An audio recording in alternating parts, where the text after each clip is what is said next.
All right, now I'd love to bring up our next keynote panel, Uniting Hispanics Amidst Our Differences. So we have Camille Villafane, who is a consultant at APCO Worldwide's New York office.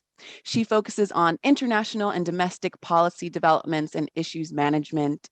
She has advised various clients in the technology industry on the effects of policy and regulatory actions, providing strategic communications support to multinational companies in the consumer goods space, and has assisted organizations with multilateral engagements, corporate social responsibility, and social impact initiatives. Also on the panel today, we have Licy Canto, a veteran of public policy, corporate strategy, healthcare communications, and diversity and inclusion. He is the managing director of APCO Worldwide's Washington, D.C. office headquarters and Mid-Atlantic region lead. A well-respected expert in public health and healthcare policy with nearly 3 decades of experience at the international, national, state, and local levels across the nonprofit, philanthropic, corporate, and government sectors. Also on the panel today, we have David Sanchez, who is the Creative Technologist Director, Machine Learning and Artificial Intelligence Strategist within APCO Studio. He's a skilled storyteller, strategist, and industry veteran with more than 20 years of experience in advertising and marketing, leveraging his skills in creative and art direction, paid and social media, technology and engineering, user experience, and information architecture, CRM and data science, machine learning and artificial intelligence, product delivery, and visual design. All right, so I'll pass the mic to our panel now. What great introductions. I'm excited to hear what you all have to share. Thank you for joining us today. Thank you, Mariela. Hola a todos, welcome. Thank you for joining us. It is an honor for us to participate in this wonderful summit, and thank you to Power to Fly for the opportunity and for the fantastic platform. And as Mariela said earlier, we really want to make this conversation as interactive and fun as possible. So please post your comments and questions on the chat, and we will do our very best to answer them all. All right, so let's dive right in. I want to start off by reflecting on our role as communications professionals.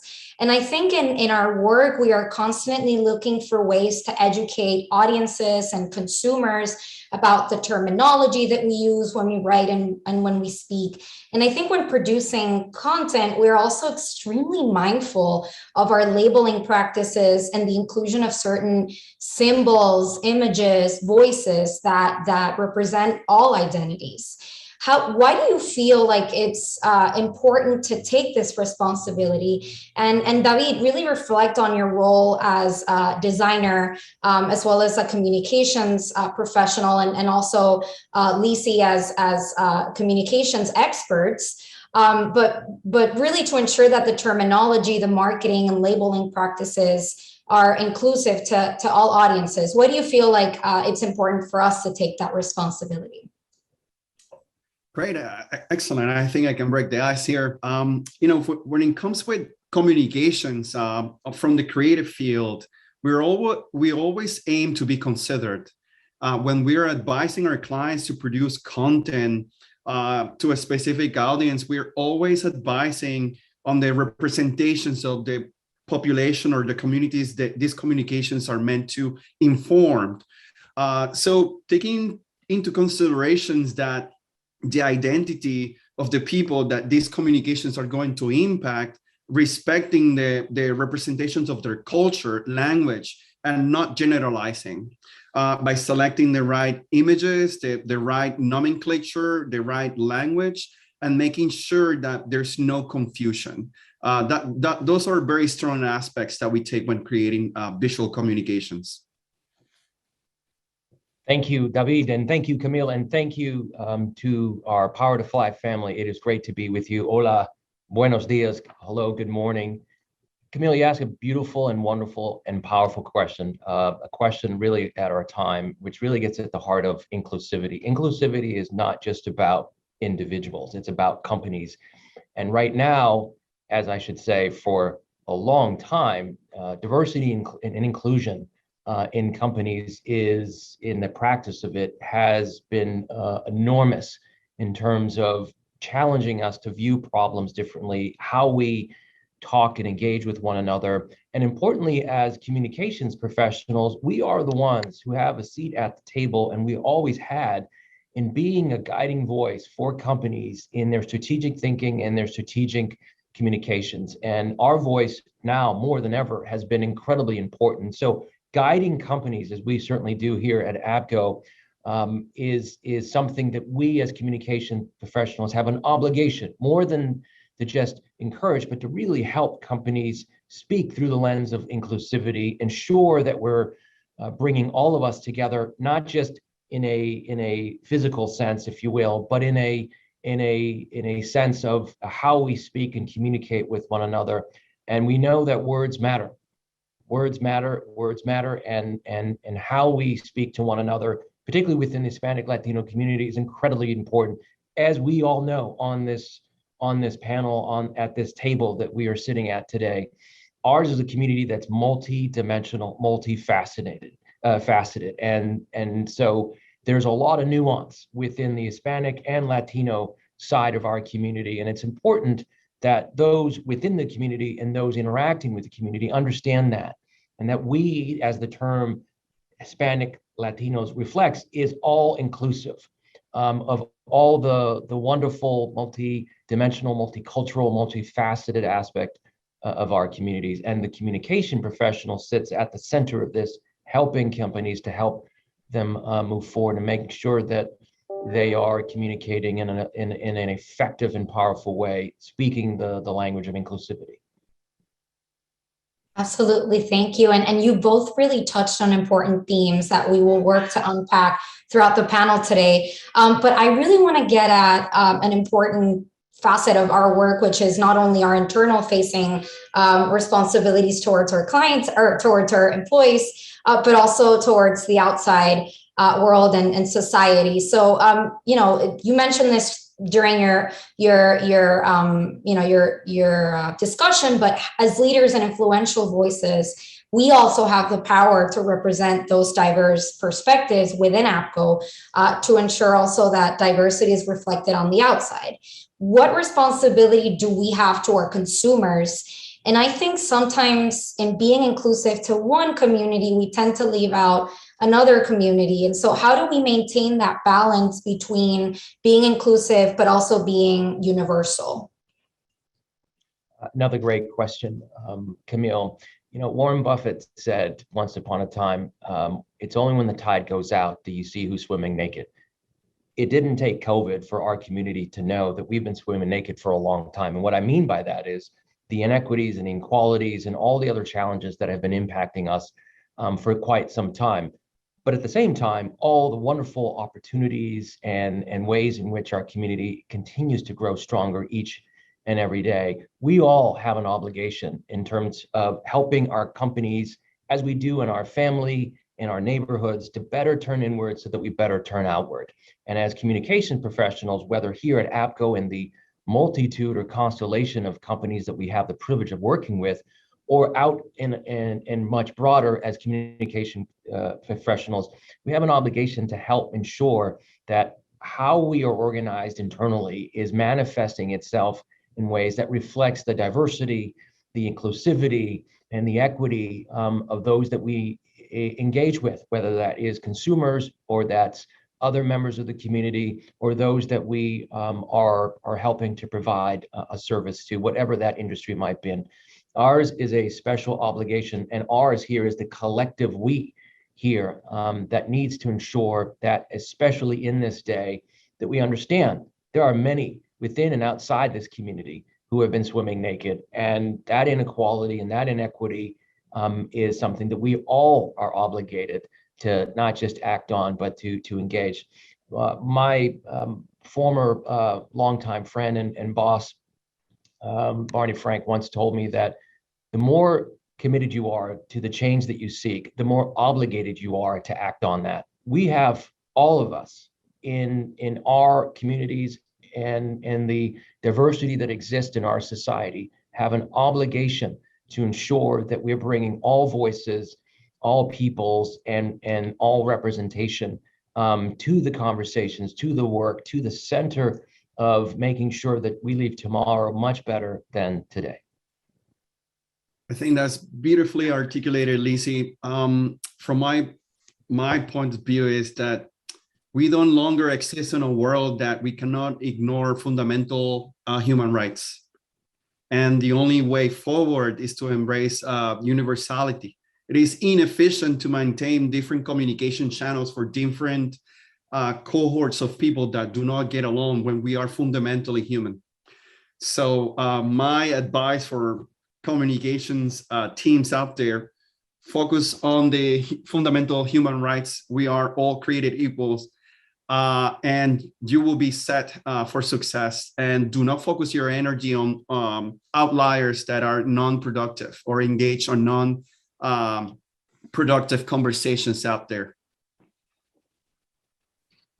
I think these are just very important themes that we tend to, repeat to ourselves when we're producing and helping, assisting clients sort of navigate the societal, impacts of what's going on around us. But it's often important to also really stop and think about what our individual impact as individuals, not professionals or communications professionals, is. And Licy, you touched a bit on this, but we've seen recently over the last 2 years, a transformation in terms of the societal impact and changes that have, gone on in a short period of time, not just triggered by COVID, but also, other areas, racial justice and inequality. And sometimes, I think change needs to happen at a micro or a community level to affect and influence, that world or the macro level. And so, I'm bringing my experience, for example, from the small island of Puerto Rico. I know David can also relate to this, but, when we grew up, we were hyper-focused on our experiences within our community. And we thought Puerto Rico was the world. And when we stepped outside of the island and we realized, wow, there's so much more going on around the world, that how can we, tackle those issues, and how can we be agents of change? And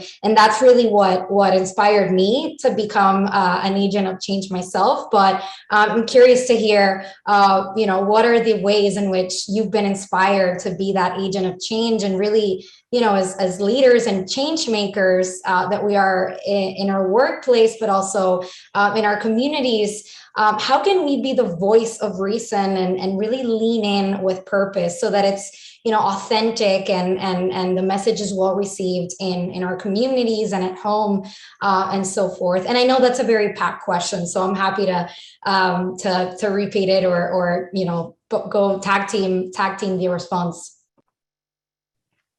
Qué lindas palabras. What beautiful words, Camille. My parents too are from a group of islands, Cabo Verde, in the Eastern Atlantic. So I understand what it means to step out of your space, your island as well. I grew up in Boston, 1 foot in one culture, 1 foot in another. And my parents didn't exactly give me an instruction book as they were chasing the American dream in the 1960s and 70s when they immigrated. But my siblings and I sort of experienced life out loud. And we've been experiencing and living out loud, like so many of us are now in this era of COVID, ever since. And so I have always made, at a very young age, diversity, equity, inclusion, my constant companions. I have observed, I have witnessed, I have experienced the impact of inequality and equity, as well as racism on my family, on my parents. It's one thing to experience it directly, but as a child, witnessing your parents go through circumstances where you say, what was that? What's going on? Why did they get treated differently? I have made it my life's goal, mission, objectives, if you will, to always ensure that in whatever space I'm in whatever it is that I'm doing, that I'm always speaking with the lens of D, E, and I, and also making sure that we're driving with impact and for change, and bringing that inclusivity, bringing that understanding of multiculturalism, if you will, to the work that we do. And this is so important, again, from the work that we do here at APCO and as communication professionals in general. It critical in terms of who sits on the teams how the projects get developed, and importantly, how communications shape through the portals of companies. And that makes all the difference. And we know how important diversity, equity, inclusion is to the impact of business and growth and innovation. That has always been true. And that's something that myself, in my upbringing and all that I have been working for the last 30 plus years, I keep making that fight. And I keep pushing to make sure that we're doing far better tomorrow, again, as I've said, than today.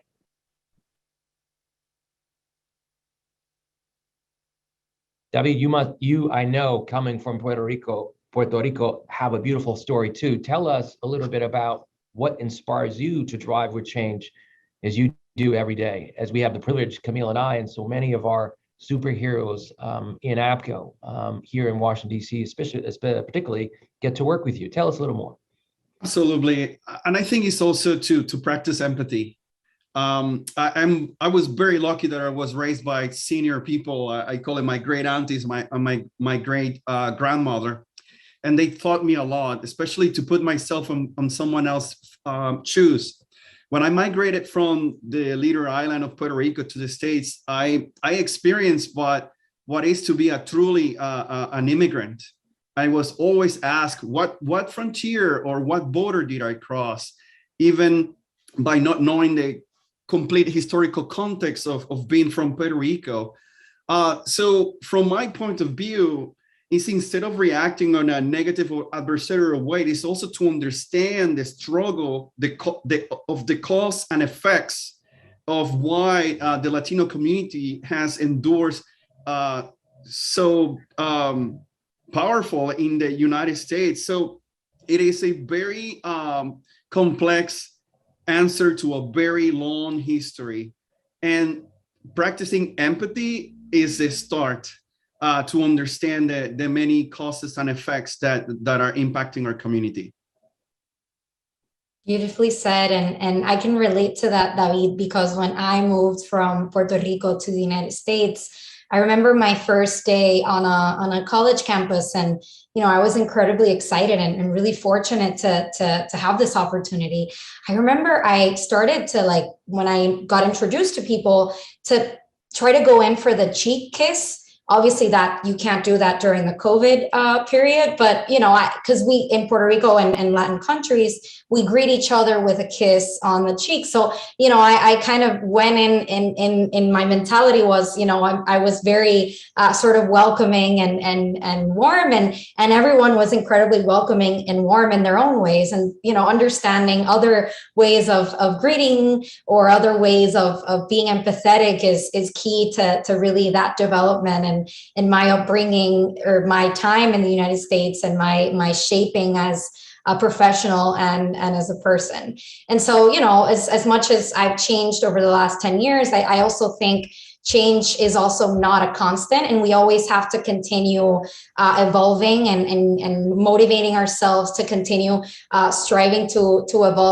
evolve as human beings. And so we must also feel that empowerment and feel that we are given the tools, but also seeking the opportunities to really impact change and influence others. And maybe when I run into the people that I used to greet with a kiss, now they go in for the kiss in the cheek as well, because it's sort of like a unspoken sort of agreement that we're all agreeing to be part of each other's cultures and language and symbols and reactions. So, what other methods can we implement to ensure that change is a continuous process which evolves over time, and that, we're continuously becoming better versions of ourselves, but also maintaining our authenticity and those roots and those, encantos that make us us. And David, I see you nodding, so I'll start with you, but Licy, please jump in as well.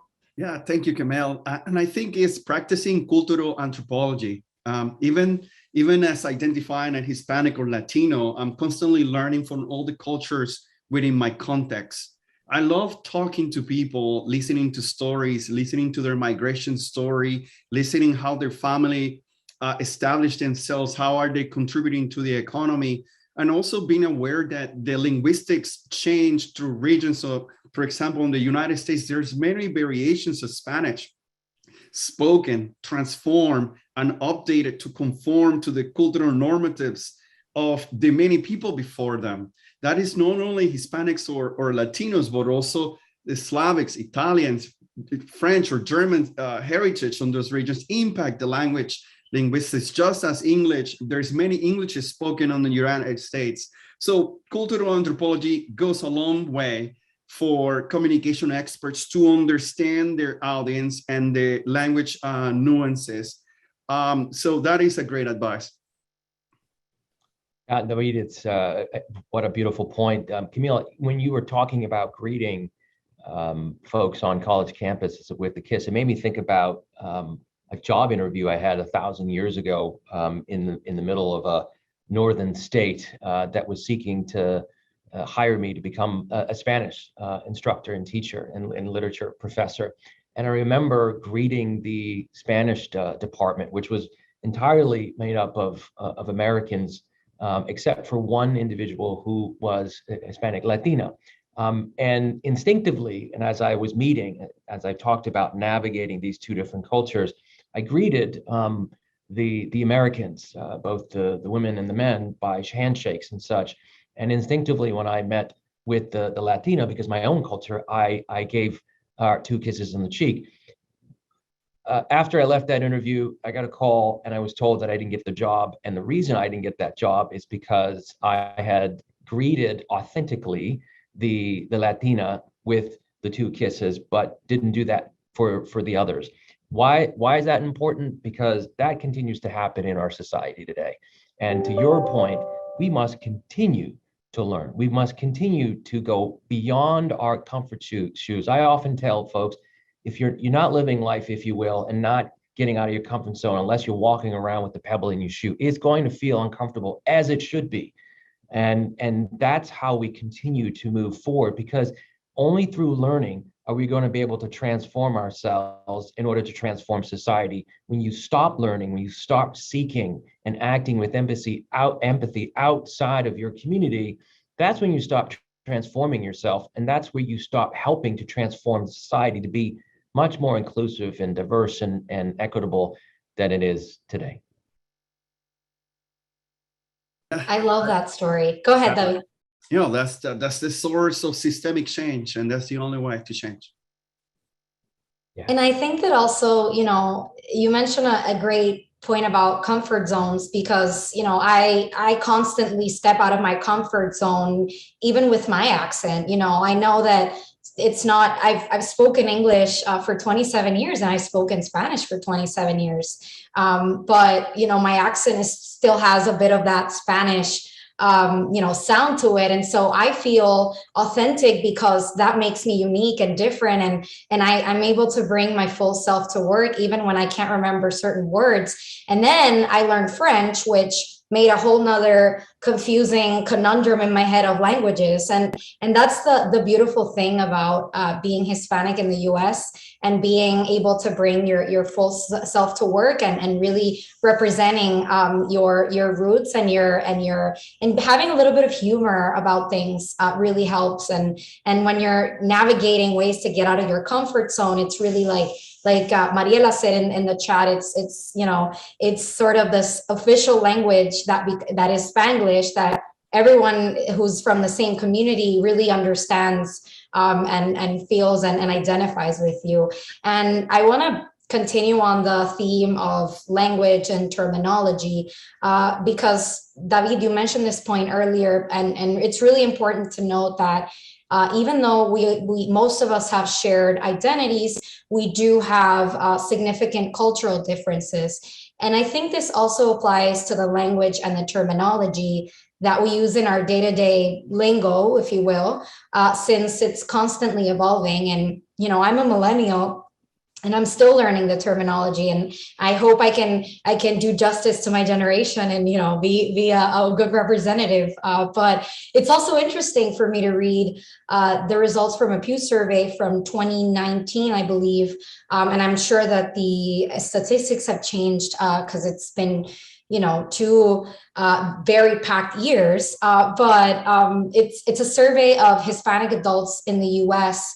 And it shows that only 23% of U.S. adults who self-identify as Hispanic or Latino have heard of the term Latinx, and just 3% use it to describe themselves. And I think this is incredibly telling, and it's a consideration on top of all the emerging debates and discussions as to whether that term Latinx, Latino, Latina, Hispanics are the best terms to describe a community that is vast and spread all over the world, from Cabo Verde to Puerto Rico. And so do you think there is one term that can or should be used? And if not, how should we approach this sort of language discussion to be as inclusive as possible? That is a very complicated question. If we're students of history, we will understand that the term Hispanic comes from Hispania, right? So 500 years ago, that will apply to mostly all descendants from the colonials, right? So the term Latino emerged during the 1940s, right? But we need to be careful why it did emerge. Is it because the othering a specific group of cohorts of people? Then we have the Latinx term spawning out, given the Gen Zs or Gen Ys respecting the gender neutral norms, right? So we have Niñx and other terms, because Spanish is profoundly very gender oriented. So yeah, I think it's a very, very hard question to answer, although Latino is a sort of masculine term, we don't generalize it. So my bet is that Latinx will continue to grow on adoption, but that's just my prediction. Oscar Wilde said, you are what you speak. Our communities all speak a variation of Spanish or Spanglish, as Mariela has said.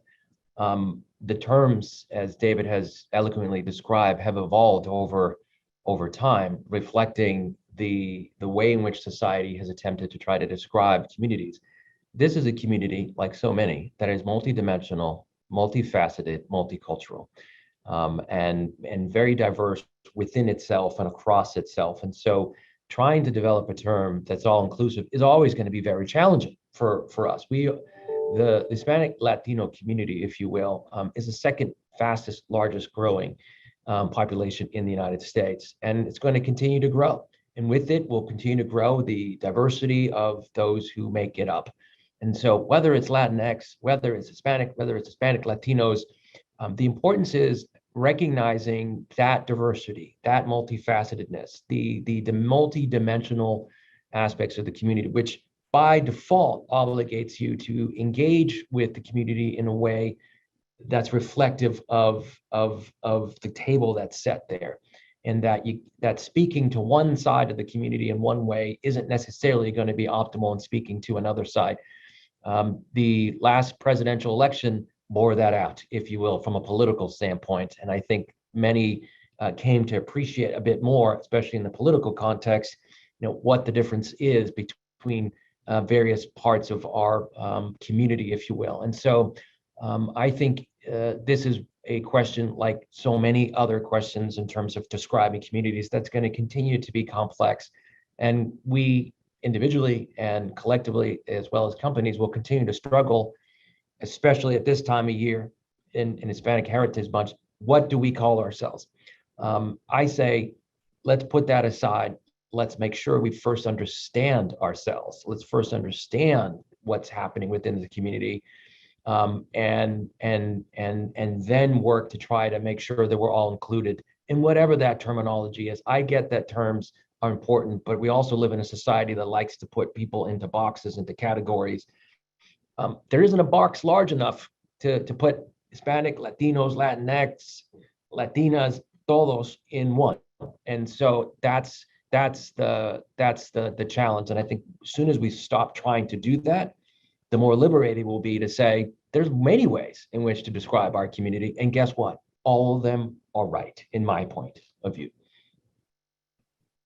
Agree. I like that it's not enough of a big, or it's not a big box in order to fill, or to fulfill everyone. So, you know, it's also not a one size fits all approach. And we are at a beautiful point in history where, you know, it's constantly evolving, and we study his past in order to make better decisions in our present, and to be better in the future. And that's a line that has always stuck with me. And I think that we also have a great advantage of continuously learning, and evolving as human beings, and understanding, you know, there are certain words or certain identities that or certain people that identify with certain words or identities. And back to your point, David, there must be a parting point, or some sort of empathetic agreement towards everyone, to just say, you know, this is a word you identify, this is a word I identify. We can live in the same world with our certain beliefs and opinions. And so I guess to sort of summarize and wrap up a little bit of our discussion, and to bring it back to the responsibility of companies, especially APCO, I know we strive to ensure everyone feels heard and visible through internal employee initiatives like our Diversity, Equity, and Inclusion Council, as well as our employee resource groups, just to name a few examples. And Licy, what are other examples? And also, David, what is APCO doing to ensure that every community feels recognized? And it can be examples from our work with partners or other stakeholders. Camille, David, and those of us who have the wonderful privilege of sitting at the APCO table, if you will, know that we were founded some 40 years ago by Marjorie Cross, and she herself having Hispanic Latina heritage from her roots in Cuba as well. And 40 years later, this company that has been built, and all of those that we've had the privilege of working with, know that at the center of it is equity, is diversity, is equality, is leaning in to make sure that we all show up belonging to the families, whether they're here at APCO or in our communities or in between. And so that is at the heartbeat of who we are. One of the programs among those that you've mentioned already, Camille, that is so central to who we are, and I love the name because it represents exactly who we are as APCO, is Accelerate What's Right.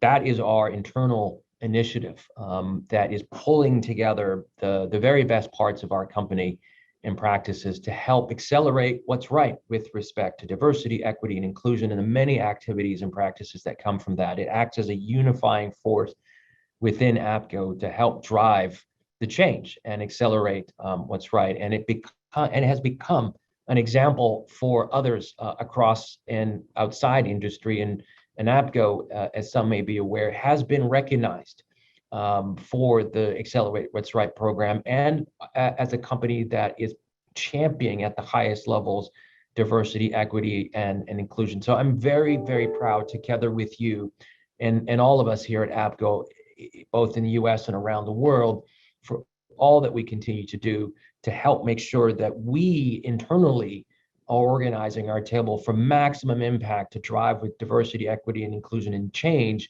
externally for all of the leaders and companies and others that we have the distinct privilege of working with across all aspects and elements of our society and economy. Absolutely, and it's not going away, right? So this is a topic discussed all across C-suite board for all the clients that we engage with. People, planet, and profit, right? Treating everybody with dignity and bringing growth. There's no infinite growth, right? We have to admit this. We are working with finite resources on a finite planet, but it takes a community, it takes a village, and that should include everybody. And when we look around the problems that we have to face, getting over COVID, issues with our planet, issues with the climate, we need to put the rhetoric of racism, discrimination on the past in order to move forward. And as a closing thought, a lot of businesses are thriving with a lot of data. Make sure your data is representative of people from all walks of life. And that means Latino, African Americans, all sorts of representations on your data. You need to de-risk the way you apply your data. You do not want to be producing or putting product out there that is discriminating against protected classes. Yeah, make sure your data is inclusive and respective on cultural norms. There you have it, everyone. Beautiful reflections from Licy and David. And I know we're almost at time, but I really wanted to thank you, David and Licy, for sharing your stories and for providing me and providing everyone with inspiration. It's a pleasure to work with you both and really bring our true selves and authentic selves to work every day. And, you know, fortunate to call APCO our home. Thank you again to Power to Fly and to everyone on the call. Gracias. Thank you for tuning in, and please enjoy the rest of the programming and you know, learn and engage with all the speakers and attendees.